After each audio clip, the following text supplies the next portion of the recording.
fine. Say some stuff and do the Okay. So this is, you know what? I don't have an official name for this pretend show I have right now. I'm calling it the Internet's Boyfriend. I am just doing a deep dive exploration into sex and psychology and the human condition, and you were referred to me. So let's get into some cool stuff about you. Is there any way you'd like to introduce yourself separate? This is Nadine. She does thenakedlifecoach.com. She does talks. She does personal instructions. She's written books. She has a whole other thing about wanting to reshape society that I really hope we get in enough time to talk about. Anything else? No, I mean, you covered it pretty well. I'm a life coach and author, and I help people launch the life they love ultimately, which is a lot of different things because everybody's different. Everybody has different goals and dreams. Yeah, that is very true. So so how did you even get started with this? Well, I first wanted to teach people about manifestation. I've been fascinated by human potential since I was about 10, and I started out wanting to teach people about manifestation, and I had actually started teaching, but I didn't know what to call myself. And teacher of manifestation just sounds kind of clunky, And yeah, real quick, when you say manifestation, you mean it in like a magical sense? Right. I mean, like law of attraction principles. Okay. How what you think affects your reality. Yep. All that kind of stuff. Yeah, I mean magic with a K. Yeah. Absolutely. I believe in magic, and okay. I believe that it's an unexplored technology, or I should say, not unexplored, obviously. There's been people practicing and learning magic throughout the ages.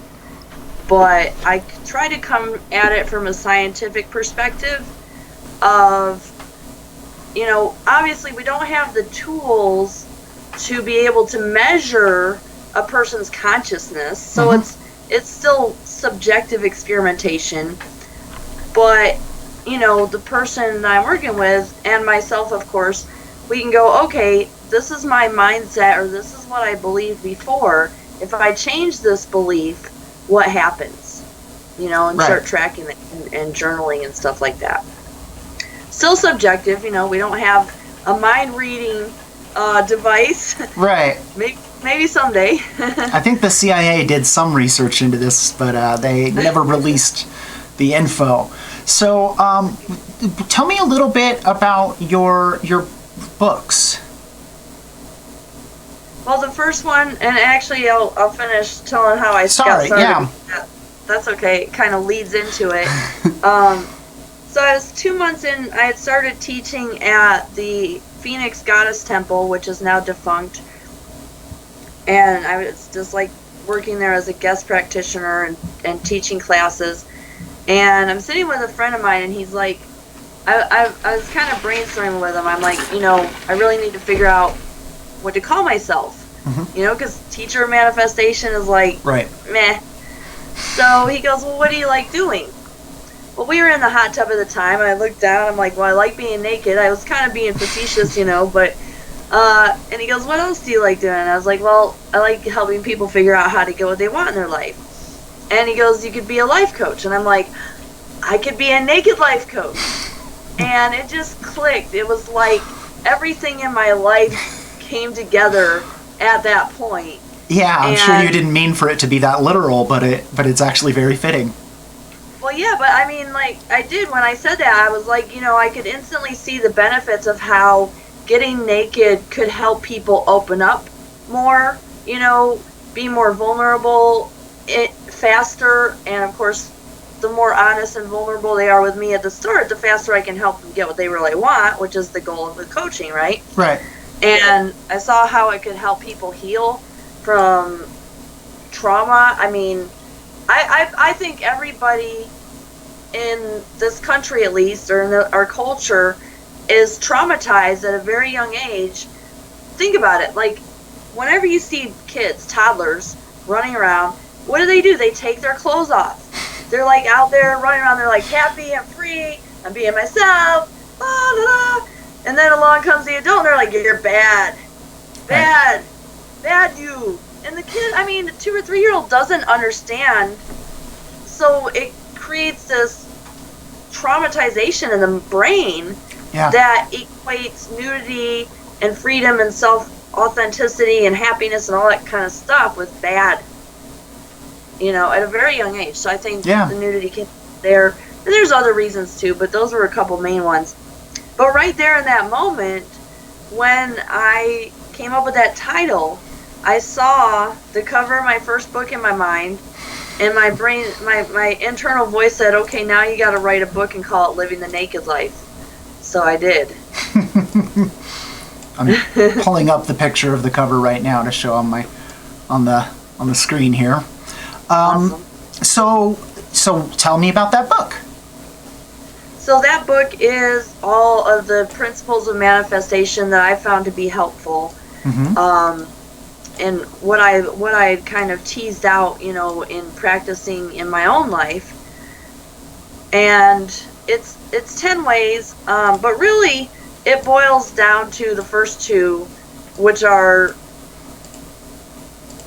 developing complete and utter honesty and assuming total responsibility. All the other ways that I describe in that book are just kind of extensions of those 2 things. Okay.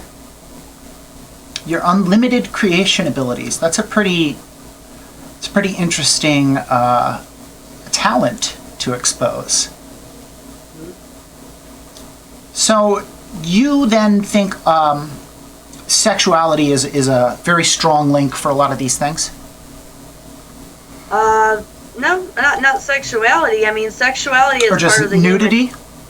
Nudity, yeah. I mean, living the naked life, it's not so much about the nudist lifestyle. It's about understanding that when we are manifesting our own reality, we don't need to have any barriers, right? Like any kind of protection or all that stuff. When we're thinking, like, what's going to keep me safe, that's projecting the idea that you could somehow be unsafe. And then that therefore creates the reality. So it's about living naked, mentally, emotionally, physically, whatever, just being free and being authentic. Okay. I didn't think we'd get to this question so quick, but I'm going to have to ask. Do you know anything about chaos magic? I actually, a little bit.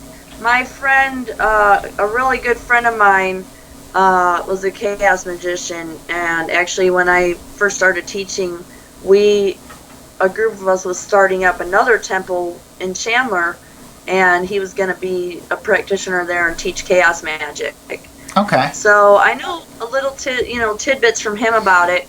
I think it's kind of along the same lines. At least he says, that's what he said to me, is it's pretty much along the same lines. Like, all the potential realities exist. Yeah, that's kind of why I bring it up. My knowledge of like projection and manifestation, I came at everything as a hard atheist and a hard skeptic from childhood. And I think one of the first times I really ran into it was obviously either The Secret or What the Bleep Do You Know? Right, yeah, those are both pretty good. I hated them as a kid. I was like, no, that is a bunch of bullshit. You can't just think a present into a box and then unwrap it and have a birthday gift. Like, that just doesn't work. So I hated all that, and then I leapt straight into the opposite end with chaos magic. I was like, rather than believing in nothing, I'm going to believe in everything. So I have like a big gap in my knowledge, actually, between, dogs. A big gap, I'd say. So if you could, let's I guess start at the beginning. What in your mind is manifestation or projection? Okay, well, foundationally speaking, everything that exists is energy vibrating at different frequencies. There's no separation between that energy. Like, there's not gaps, you know what I'm saying? Like, energy is not a material thing, and it's not like there's a piece of energy here and a piece of negative energy there, it's all connected. It's all one field, basically. Okay. And so that means intrinsically that even ourselves, we are part of that energy field. We're not separate from it. We're not, some independent thing that is like off to the side trying to manipulate this energy field. Mm-hmm. We are intrinsically part of it. So when we manipulate ourselves, we are manipulating the energy. And since everything is connected, then what you transform internally will be experienced externally.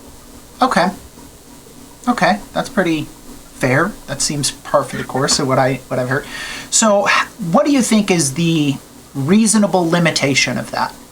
Do you think, like, I could be a Dungeons and Dragons wizard and summon a fireball? I mean, I don't think there's any true limitation to it. The only limitation is what we can get ourselves to believe is possible. Do you think that there are any overarching paradigms that are kind of holding us back from being able to manifest? Like clothing, obviously, was one that you've brought up. Is kind of mentally holding us back. Do you think there are any other frameworks that are? Oh, definitely. I mean, our entire culture, we're not, if you think about, most people go to some form of educational institute, and most education in our culture is standardized. Yep. Meaning that we're all being taught a very small subset of things that our society decides that our children should know. Things like math and reading and, etc. Right. So we're really not taught much of anything at all about ourselves, about how our minds and bodies work. I mean, we have biology courses, but, speaking of just that, like sex ed in most states still is abstinence only. I know. Okay. I think we had like 3 hours of sex ed when I was in school. It's like, now get out there. So we're not being taught like how our minds and bodies actually work, let alone how reality actually works. But I mean, part of that is the people teaching us don't know either. Yeah, that's kind of tricky. I was going to say, because if you open the door and say, okay, let's teach about like the mind-body connection and stuff like that, I feel like really quickly people will abuse that in order to fit their own religious beliefs. And on the grounds of, well, you can't prove that just as much as I can't prove this, so you have to teach everything. Right. And that's why we kind of go, let's just teach math and science. I'm kind of in favor of teaching everything. Just because I like a thing that, a maxim from NLP, which is that people are always doing their best given their map or model of the world. So I really like the idea of expanding everyone's map or model of the world, because that gives you more options, and when you have more options you can make better choices. So most of the time people are limited by the options they think they have, and that's true in life, that's true in manifestation, across the board. We're only limited by the options we think we have. Okay. We're bridging right straight to it. We'll come around again to more physical things, but so let's talk about your did I go off of it? The other, here we go. The other thing you have going on here, which is the Satoria Nation. Satoria or Satoria? Satoria. Okay. What is this? Well, Satori is a Zen Buddhist term that means sudden enlightenment. Okay. So Satori Nation is my concept or overview of how I think that we could kind of reset society or create a new paradigm or, enhance our world. I tried to look at it from a brand new perspective. Like if we were starting with a blank slate, given today's current knowledge and technology, stuff that already exists, how could we design a better society, or a society that serves us better? Mm-hmm. So forget about, the current existing laws and stuff, just what knowledge and technology exists. And so that's what I took and put into the concept for Satorian Nation. And right now, what you see online is just a bare overview. It's like 8 pages if you download it. One of these days I'm going to write a book. Okay. But basically, the goal or the concept is automate everything and eliminate money and just let people live freely and do what they want to do. And there would be, systems in place to support doing that. So I think I'm usually for that kind of thought. I think the main theory against it is something like, but who fixes the machines? Robots. The machines can fix the machines. I mean, really. Yeah, we're getting there. We're real close. We're real close to that. I think it already exists to a great degree. I mean, it's not fully there, but like, for example, you can take your car and they plug into the computer to diagnose what's wrong with it. Now, cars are also manufactured by machines, so what's missing is the software to connect those two processes, right? Right. If I could take it in and it just scanned it and the machine just installed the new part for me. Right. Okay. Yeah, that would be pretty nice. I mean, what you have here is like a very long essay. It's a lot of stuff. You have like every subject. Is this all written by you? Yeah. Okay. Yeah, there's a lot here. What would you say is like the... So of these different subjects, what do you feel is the most important to either to you or to the idea you have? Like, obviously, automation. Out of the 16, right, automation. And education, I would say education. Okay, what is your theory on education? Well, I think that we could produce a much better educational system that would be automated. There's a lot of technologies that already exist that I would marry together. I would use neuro-linguistic programming and interview experts to start creating the content for these different courses. I mean, obviously, I wouldn't do all of it myself. This would be a large scale effort. Yeah, you get professionals. Right. Foundationally speaking, we would take the knowledge from the experts and using neuro-linguistic programming models, create content that could effectively teach each individual both in the way that they learn, because we know there's different learning styles, as well as at the level they are, which we can determine using survey technology and other assessments. And we would figure out like how to most effectively teach each individual, both for their learning style as well as their natural inclinations, to enhance what they already are drawn towards learning and experiencing. So it'd be a more holistic approach to teaching, right? Rather than everybody starts at this level and learns the same thing. It would be more of a guided path where each individual would learn the things that they are capable of learning and, be kind of pushed forward along different pathways based on their learning style and their natural proclivities. Yeah, that kind of reminds me of like, sorry, continue. Oh, everybody would ultimately learn a minimum of a standard education like we have today, but I think progress would be a lot faster, and then people could specialize a lot more and learn a lot wider array of things as well. Okay.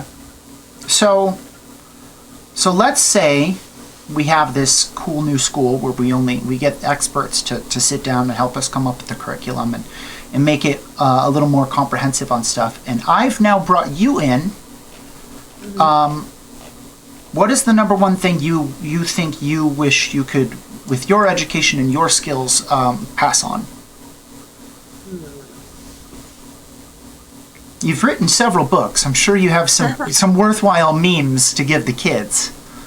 Right. I mean, like you mentioned sex ed, and that is a little more my interest, I guess, too, is like, where have we obviously failed in that regard? And it's a lot of places, I'm sure, but... Right. Well, do you want me to answer that question or the other question? Let's go with that one, and then we'll loop around. Okay, so where have we failed in sex ed? Well, obviously, abstinence-only education is a big, huge fail. Because A, it doesn't work, and B, it leaves kids actually kind of like defenseless in the real world. Because if all they've been told is say no, it's just like say no to drugs. Obviously, that doesn't work either. People are going to experiment and find out that what they've been told is a lie. Yeah. Or at least parts of it. And they're going to go, well, fuck all that. Yeah, DARE certainly didn't work on me.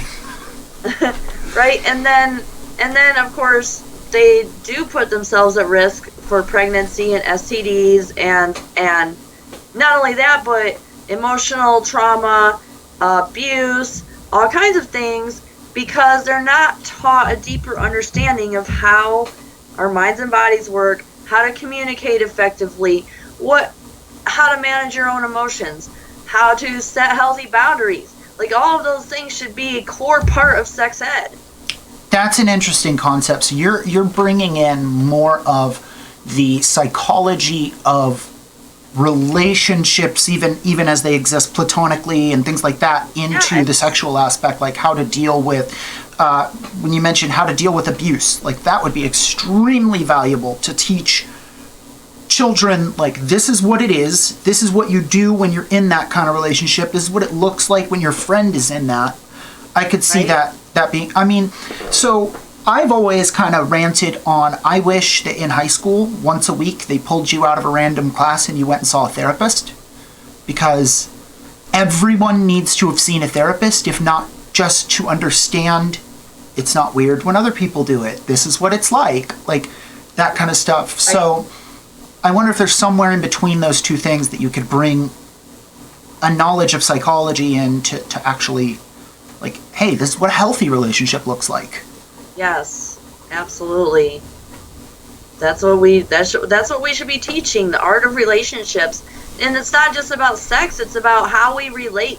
Like, you know, a lot of people have this mental model of what relationship means in their head. Like, they think a relationship looks like X, Y, and Z. You know, you get married, you grow up together, or it looks like if you fall in love with somebody, you better chase them to the ends of the earth because they're the only one.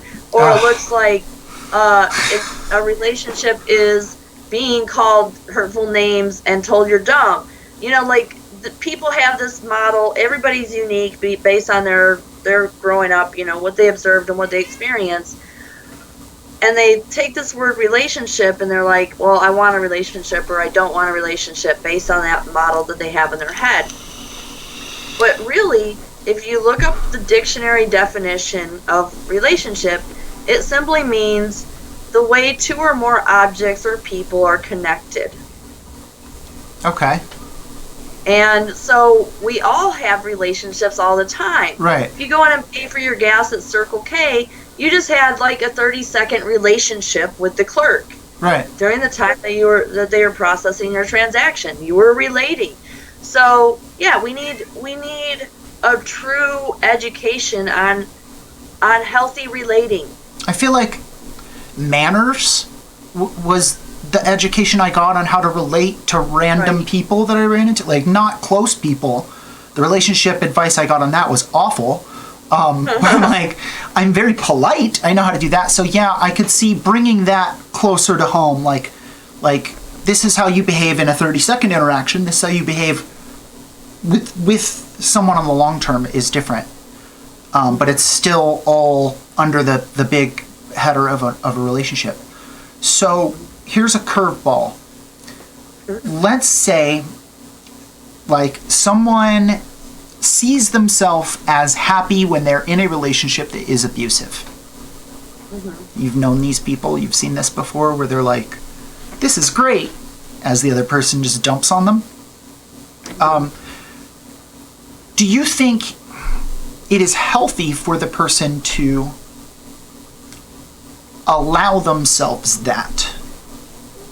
Allow themselves to feel happy if they're in a situation that others would deem... Right.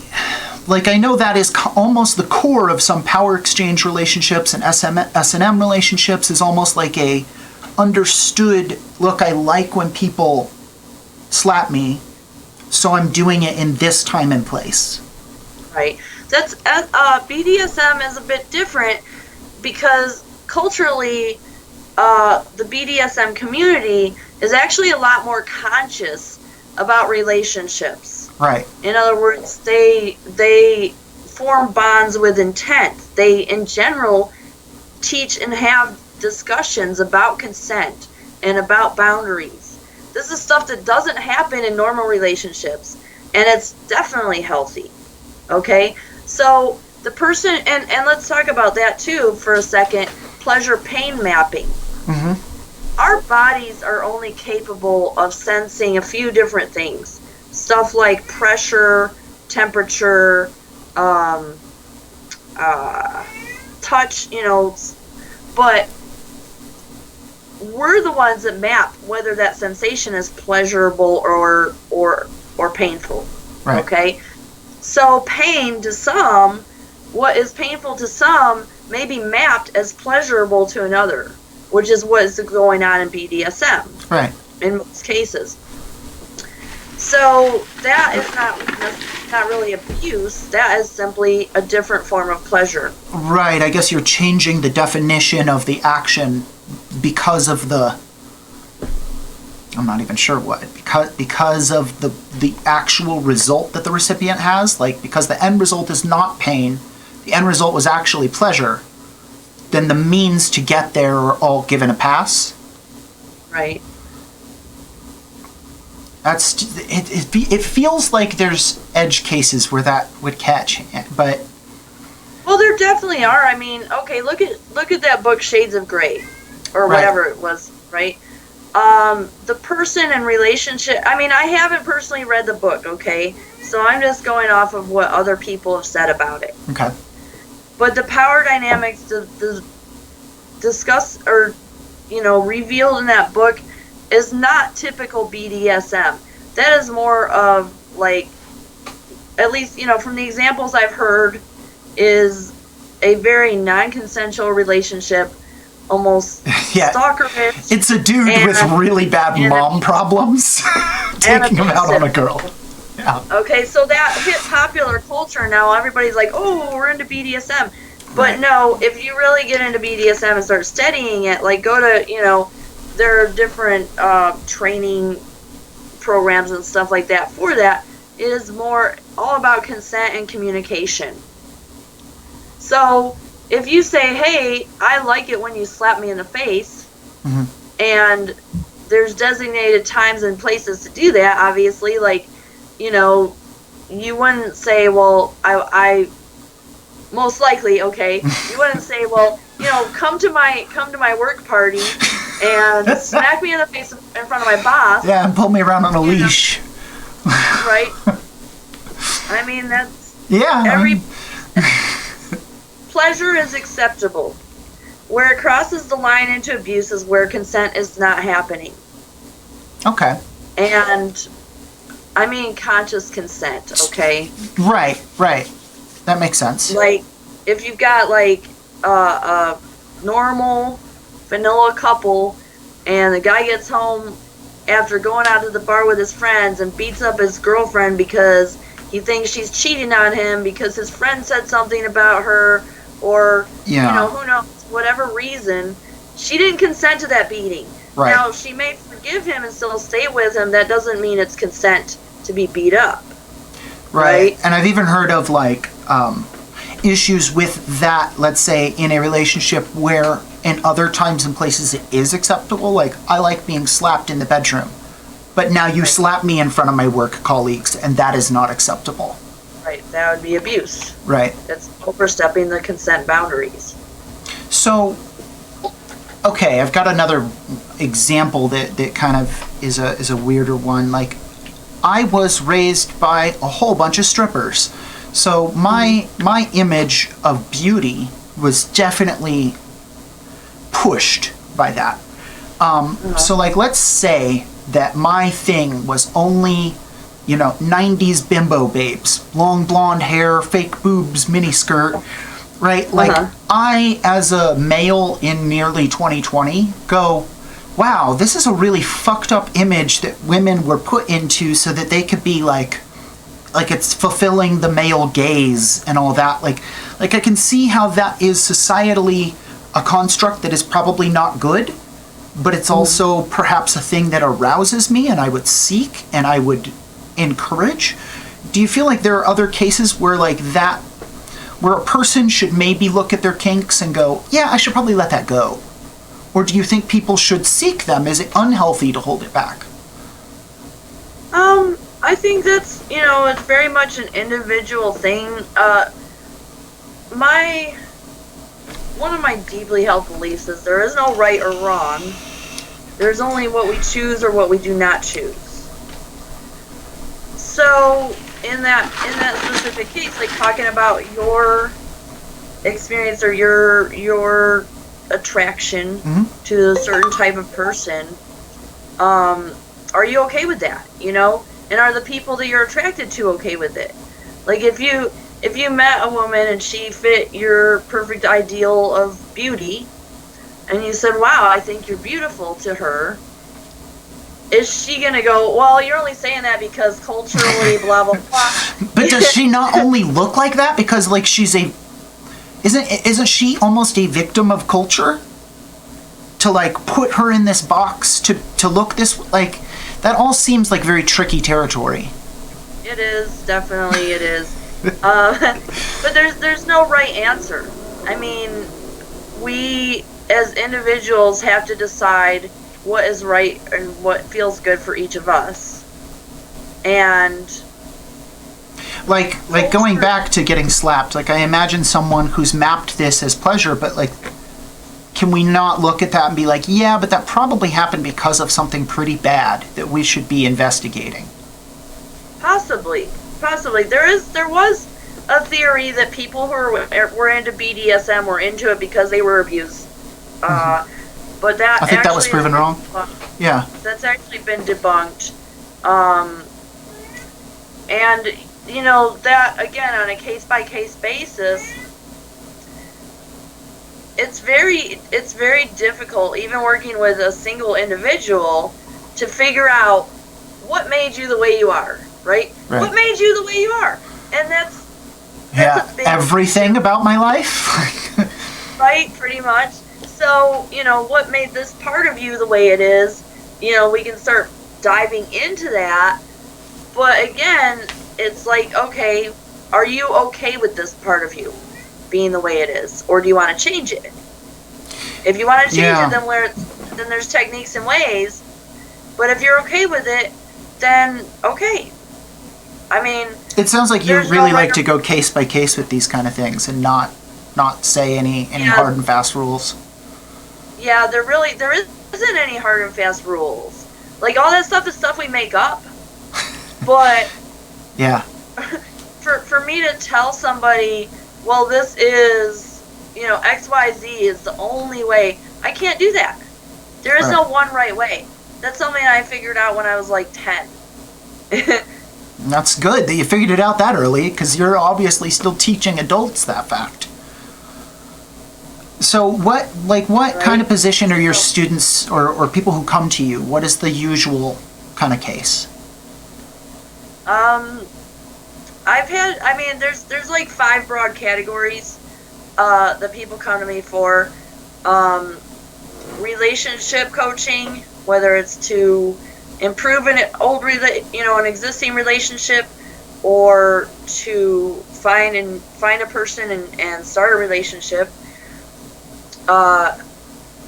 Emotional mastery, and that's kind of a foundation for almost anything else, because a lot of times I find when somebody comes to me, regardless of what they're working on, there's going to be some emotional mastery work to do to get them in alignment.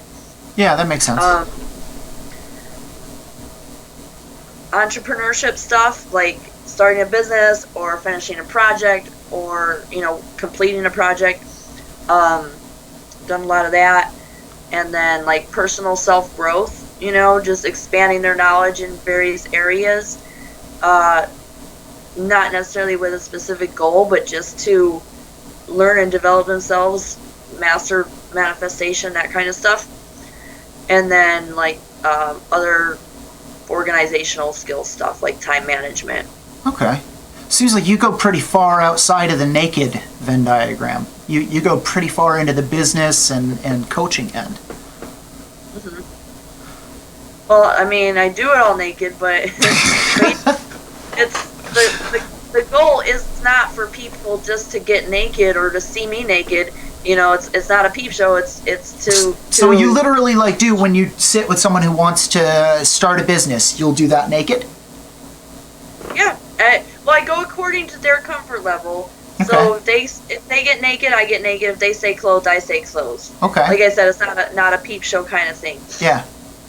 It's being together in harmony and working on their goals for their life. Okay. Yeah. Could you explain again, why you feel? Because I imagine that for some people would be really, really embarrassing, obviously, or really, really nerve-wracking. But to me, that immediately is well, then you need it the most. But at the same time, I would imagine that creates a really big barrier to trying to work on anything else. So does that then become the number one issue for those people? Is even just breaking that ice? I mean, I've had some people come to me just for that, to be coached on how to take that leap and get past that barrier. But for most, like I said, I go according to their comfort level. So if they say clothed, I say clothed. I don't push the nudity on people if they don't want to do it. However, I do believe that there is a benefit just simply in taking that step and removing clothes, especially for someone, like you said, that's very apprehensive about it. And that is because, our mind builds up all this tension and apprehension about things. And then you discover when you actually do it, it's fast. I mean, it only takes 30 seconds to take your clothes off. It's easy. I mean, you've gotten undressed before. It's not something different. It's just the circumstance is different. And very soon you experience comfort. You might be uncomfortable for a few minutes, but very quickly, I've had clients tell me that, within 5 or 10 minutes, they forgot they were even naked. And that's the goal there. And when you experience that, I think it gives your subconscious kind of a new experience to go off of that says, well, I was afraid of this change. This is a change. And a lot of times people fear change, any sort of change. So I think subconsciously it can influence us to understand the other change that we want to make also may be just as fast and easy and comfortable. That there doesn't have to be a lot of discomfort involved in change. Yeah. The discomfort is all ahead of time, right? It's not in the actual doing of it. Very rarely, yeah. Yeah. It's all in the mind. So, yeah, I think it helps overcome that barrier in the mind as well. So there's an idea that I've heard you bring up a couple times now, and maybe you're not, but I feel like you're indirectly pointing at it, which is you've brought up neuro-linguistic programming. You've brought up, there was something in what you just said that made me think of this too. And then you also in the beginning referred to manifestation and magic as programs. And it was about neuro-linguistic programming into children. Are you of the mindset that how do I even put this into words? Because it is something that's hard to touch directly. That that you can or should program people to think differently and use that power for good. I shouldn't have to add that to the end, but that you are in a sense manipulating them into a better state. Yeah, I mean, we're constantly being bombarded and manipulated Right. whether intentionally or not. Otherwise, advertising wouldn't be a thing. Absolutely. Advertising, news, you know, Right. watch the news sometimes. They're totally using NLP. Any TV show or media, we're brainwashed by propaganda and our culture in our education system. I mean, the form of our education is a type of brainwashing. So Right. it's not a question of if people are going to be brainwashed, it's a question of what for. So, Okay. yeah, I'm absolutely all for, like, teaching people better ways. Right. I prefer to do it consciously. Like, I want to tell them as I'm doing it, this is what I'm doing. Do you feel that interferes at all? Or do you think that makes it different or easier to directly tell someone, like, hey, I'm going to be using tricks to get you to think this way? I think it works. I think it actually... Do you think it enhances or does it take away? Because I feel like you're doing it because of the moral prerogative to be like, hey, there's cards up my sleeve here. Here's the thing. It doesn't matter whether I tell them that or not. If you've ever research or look into the placebo effect, Mm-hmm. They did a study on the placebo effect itself. Interestingly enough, what they found through that study was that even when people knew they were taking a placebo, they still experienced the effects. This to me tells us how powerful our minds are. That's true. That's true. Have you ever heard of nocebo? Yeah, same thing. It's Yeah. just the flip side. Yeah, If you're it's you told me the medicine doesn't work, so... right, or bad side effects, stuff like that. Yeah. Yeah. There was a book I read a long time ago called The Biology of Belief. And the guy got into the concept that your body is constructed not directly by DNA, but by RNA. And the DNA tells the RNA how to replicate, and therefore, boop, boop, boop, your body makes the things.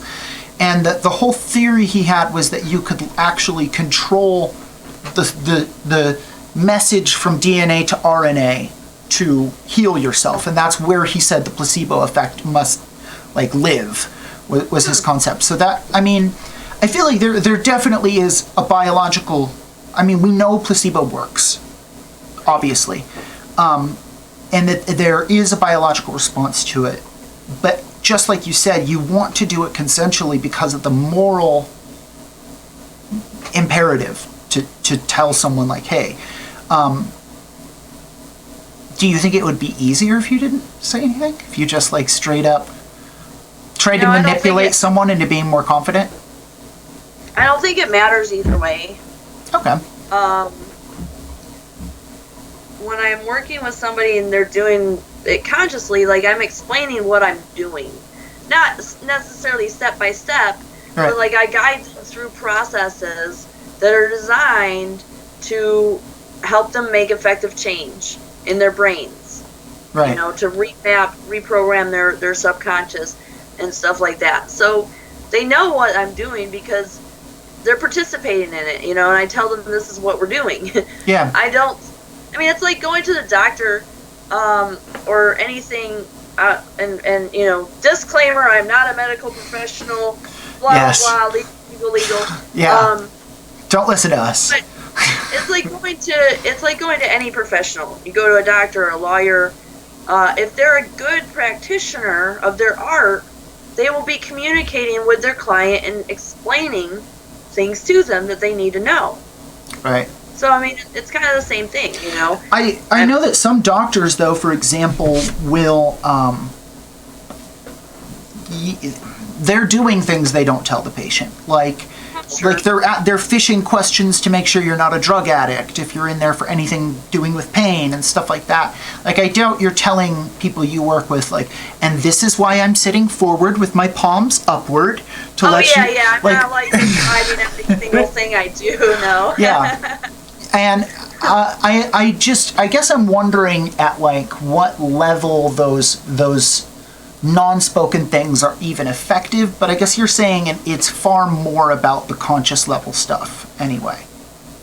Right. And, I mean, Yeah, and kind of when you start studying neurolinguistic programming, to a degree, like any other thing that you learn, the knowledge sinks in and starts to become automatic behavior, you know? So, I mean, if I was a car repair professional, like, subconsciously, I could hear a motor and go, oh, that car sounds like it needs, Right. you know, an oil change or whatever. Yeah. And so I'm sure I do a lot of stuff subconsciously based on my knowledge that I'm not even thinking of consciously anymore. So, Right. yeah, I'm not trying to necessarily describe all of those things to my client. It's more like, okay, this is how your mind works, and this is what we're going to do right now to basically trick your brain into getting the results that you want. Yeah, I like that. I like that, though. It's nice.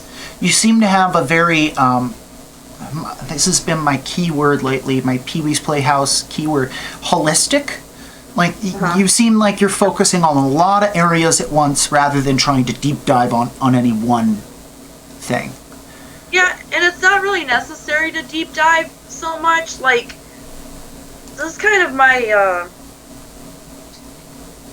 what's the word? I can't think of the word, but what I dislike about a lot of therapy is they actually, like talk therapy, not all therapies. I mean, there are some good stuff out there, you know, like CBT, cognitive behavioral therapy, has some very good techniques, right? Mindfulness. But a lot of times when therapists are trying to deep dive and like go, you know, explore the patient's trauma and stuff like that, it's actually counterproductive. Neurolinguistic programming, on the other hand, is what is called content-free, which means I don't need to know your story or your trauma or whatever it is. If you tell me what you want to achieve, I can do the technique to help you achieve it. Right, it's more installing programs. Right, well, it's changing stuff too, but like, for example, with trauma, for example, there's a literal cure for PTSD. I don't need to know what caused the PTSD. I don't need to know, like, all of their symptomology. I mean, it can be helpful to know their symptomology just to follow up afterwards and say, okay, if this happened, did you have the trigger, or, you know, stuff like that. Right. But I don't need to know what caused it. I don't need them to recount in excruciating detail anything about it. I can just walk them through a process where they're reviewing that event in their brain on their own. Nothing has to come out of their mouth. They don't have to tell me, but they're reviewing that event in their mind, and I walk them through a process of literally disconnecting that event from the emotional response that it created and the triggering things, and boom, PTSD done. That sounds like EMDR. Have you ever studied that? I think EMDR is a bit of an offshoot of NLP, but EMDR is actually less effective and it takes a lot longer to do. From what I've read about it, they say it takes 8 to 16 sessions. Sounds about right, yeah.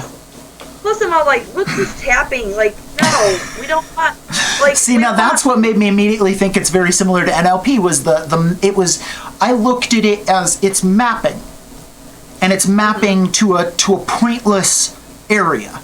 Like, you have so many things mapped to your fingers and that sensation that if we take the trauma and map it to that sensation, then now the trauma is meaningless, just like...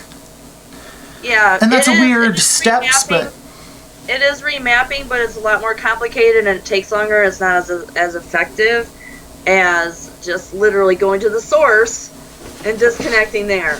Like, we don't need to remap. What I do map is I get people an anchor point, which is the sensation that they would want to have, like comfort and safety, versus, you know, the pain or the trauma. So I do have them map a new thing, but aside from that, it's not even mapping the trauma. What it's doing is literally disconnecting the synaptic connectors in the brain to associate these things with this emotional response. It's like, nope, gone. It's not connected anymore. Do you think when people do talk therapy, it reestablishes those connections? Yes, absolutely, and that's why it's so bad. It can actually re-traumatize people or continually traumatize people rather than actually curing the hurt. That's really interesting. So, yeah, I mean, it seems like you've got a philosophy that kind of works from the ground up. It's very consistent. Like your beliefs on metaphysics tie into your beliefs on interpersonal relationships, tie into your political, like your ideology of Satoriya. So it's really interesting talking to you about it because each topic we go into connects to all those other things. So I call it the Gestalt. It is very Gestalt. Yeah. It's a gish. Yeah, you've definitely got something here, and like I feel like this had to have come from a lot of discussion about these things, because a lot of people have incongruous beliefs that as soon as you talk to them a little bit about like their belief on law, their belief on sex, their belief on religion, like it kind of, oh yeah, I really haven't thought about it. You know, I just had this belief because that's what I heard people say. It sounds like you've really thought about each of these points and been like, that connects to these, or that you've talked about it a lot with people. Yeah, definitely. Well, I've been, like I said, since I was 10 years old, I got into metaphysics. I learned there was no one right way, and so I've been fascinated by human potential. So I've studied a lot of different things and practiced a lot of different things, and of course, yes, talked about it. And yeah, it's definitely developed over a really long period of time. I'm 43 now, so 33 years of studying and fascination with all these things. That's really cool, though. Epigenetics. Oh. Sorry, I have your bio open here too. So I've already used an hour of your time, but before I go, I wanted to ask you about your latest work, The Secret Weapons of Mass Orgasm. That's why I had to pull this up again. What is that one about? That one is all of the things about our bodies, our relationships, communication skills, emotions, all the things that we're not taught in school. Like, this is the sex ed curriculum that I would design if I was going to, okay. If I was the person in charge of making the sex ed, that's what I would want to teach people. And it was a little more relationship-based than biology-based. Yeah, I mean, there's a chapter in there on anatomy. There's a chapter in there on emotional mastery. There's a chapter in there on communication skills and setting boundaries. There's a chapter, actually 2 chapters, where I really talk about manifestation and relationship models and how that all plays a part in finding, how to find your perfect partner. There's a chapter in there on building intimacy building techniques, and it's not sex, it's about how to actually build intimacy with your partner. Things like from Tantra, like eye gazing and breath work, but then there's also like how to unleash your sexy inner beast. And God, I feel like I've seen that on a million ads on the side of websites, like unleash your inner beast with this. Really? What does that mean? What does it mean to unleash your inner beast? Well, in that chapter, first I actually talk about overcoming and healing from trauma. Okay. Because that would hold you back. Right, that would hold you back. I also talk about overcoming other common things like sexual inexperience, fear of wait, what else did I put in there? What else did I write in that dang book? Each chapter is pretty long, but then I talk about actually diving into exploring what your true desires are. Okay. And other fun and sexy games you can play with your lover to kind of meet your your fantasy goals. Okay. Stuff like that. That's nice. That's nice. So, do you have any current works that you'd like to plug, that you'd like me to tell people about? Well, I do 2 different monthly events. On first Tuesdays, I host a Naked Mastermind group, which is open format. Each person comes and works on whatever goals they have. and I divide up the time among all the participants. So it's kind of group coaching. That's in person in Phoenix? Uh-huh. Okay. And the other one, I also host a Friday night sex ed class in which I delve into the topics in my book. And that is also kind of open format because, like, the first time I did it, I tried to cover the whole book, and I only got up to chapter 4 in 2 hours. So yeah, it takes a while to read a book. Yeah. Well, I mean, I wasn't reading it. I was just if you're just going through every point, it might as well be, though. Yeah. Yeah. So I leave that open to the attendees again, like which topics they want to focus on for that, and pick 2 or 3, and we go into those. I offer a online course. Okay, so those 2 events are in person in Phoenix. I do have an online course. It's called Emotional Mastery in 30 Days. Okay. And the website for that is mindbodywizard.com. Okay. So I'm going to be putting up other online courses on that site, and those will be more about the mind-body connection stuff and what kind of magic we can do with that. But right now, Emotional Mastery in 30 Days is the only one. Okay.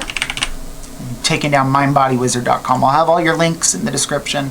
Awesome. Great. Well, then I very much appreciate that you've given me this time this evening to talk to me about all these very disconnected yet connected subjects. Everything is connected because everything is one. Did you ever see I Heart Huckabees? I don't think so, no. You would like it very, very much. I promise. That the one where he does the tissue thing? He's got a blanket. He's got a blanket that he uses in this particular example, and he puts his hands under the blanket, so it's like just draped over his hands. And he's like, okay, here's the blanket. Here's the Eiffel Tower. Here's you. Here's your mom. Here's a cheeseburger you had for lunch, but they're all still the blanket. Right. And they reference the blanket multiple times throughout the movie. It's a very weird movie, but I feel like with your interests you'd get it. Now, I don't need to be plugging other people's movies here. Yeah, I've heard of it. I probably will watch it at some point. Cool. Well, thank you very much. I hope you have a wonderful evening, and Thank you. I'll probably reach out again to you at another point.